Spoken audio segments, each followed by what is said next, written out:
Welcome back to another video. Today, we got a lot of news regarding Phase 5, so let's get right into it. With the PTR being up last weekend, we had the opportunity to test some of the new raids for Season of Discovery. Blackwing Lair will now be a 20-player raid, and Zul'Gurub will now be a 10-player raid. You can still bring 40 players into Blackwing Lair, and you can still bring 20 players into ZG if you so choose to do so. The difficulty will not scale or change the amount of items that will be dropping. On top of that, we now know what the difficulty will be for Blackwing Lair, and we should be receiving an additional difficulty for Zul'Gurub as well. It's unclear what the new difficulty requirement will be, but we can expect to see the weapons have a new bloodied appearance, similar to the molten weapon appearance we had in Heat Level 3. For the Blackwing Lair difficulty, I will be making a full guide to explain everything in greater detail, but for the sake of this video, I will briefly sum them up. The TLDR is you need to have 3 out of the 5 dragon buffs activated to receive an additional piece of loot. There will be some sort of meta on which 3 are easier than the others, and of course, I'll be going over all of that in the future. Moving on to more of the data mined information, we have 3 new potential dungeons being added into the game. We have the Burning of Astral, which is located somewhere in Western Plaguelands, Starfall Barrow Den, which is in Winterspring, and then Shadowhold is the underground section within Felwood. It'll be interesting to see how these dungeons are implemented, if they're going to be a low-level dungeon, if they're going to be a high-level dungeon, and then of course, what kind of items are going to be dropping inside of these dungeons. Are they going to be really sought-after items, or is it going to be similar to Demonfall Canyon, where there was only a couple of items people were really after? And of course, I have to mention the potential heroic difficulty being added to dungeons within Phase 5. Hopefully, this gets implemented in some sort of way that doesn't diminish the value of players that are currently doing Molten Core. We got a new potential legendary weapon being data mined on the PTR. The weapon is called Hammer of the Lightbringer. This mace, rather classified as a sword at the moment, seems to be linked to the new Burning of Astral dungeon if you read that flavor text. This could mean it's some sort of event or some kind of boss encounter where you have to loot this item in order to defeat that boss. This is straight up an Argon weapon, and I can't wait to see what happens with this. And of course, as I'm recording this video, Blue Post has been updated that this item has now been removed. Talking about new weapons, we have a ton of new weapon models that have been found on the PTR as well. We have a Hunter Sword, a Rogue Sword, a 2-handed Paladin Sword, a Warrior Shield, a Shaman Shield, 2 Druid Staffs, and then a Warlock and a Mage Staff.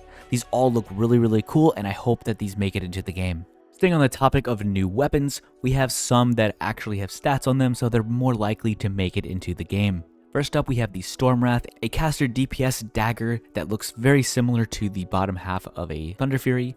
We have Geddon's Glaive, a polearm that is going to be catered for your feral druids and potentially your ranged hunters. The Crystallized Karaji Limb, a healer offhand.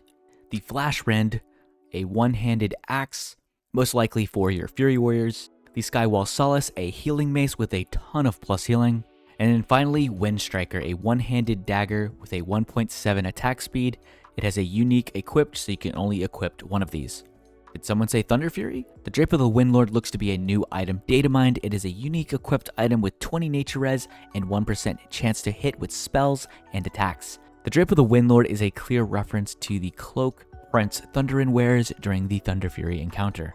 Once Blackwing Lair opens up, players can finally complete their Thunderfury, and this might be a cool little additional reward that comes with it. With all the new items being added, of course we're going to see some new trinkets as well. On screen are all the new trinkets being added into the game. I'll leave a link to the article as well if you want to see every single one, because there's just too many to talk about. We'll also be receiving some new itemized trinkets within Blackwing Lair and Zul'Gurub. To name 2 of them, Marley's Eye and Nat Pagel's Broken Reel have seen some changes. And again, I'll leave a link to the article so you can look at every specific trinket. We have 2 new ring runes aimed towards healers. This will be very nice since all of the ring runes currently really don't benefit any of the healers. We have the Rune of Meditation and the Rune of Healing. The Rune of Meditation will restore 5 mana every 5 seconds, and the Rune of Healing will give you an additional 26 plus healing. Zul'Gurub enchants have been adjusted to provide more benefits to other specializations. It seems that all specs will be receiving some sort of beneficial enchant in Zul'Gurub. If we look at the Druid one specifically, we now have an enchant for all 4 specs: the Balanced Druid, the Feral Cat, the Feral Bear, and of course your Resto Druid. This is a very welcome change because in the past, certain specs were just left in the dust with no beneficial enchant. Last but not least, our druids will now be receiving an astral form.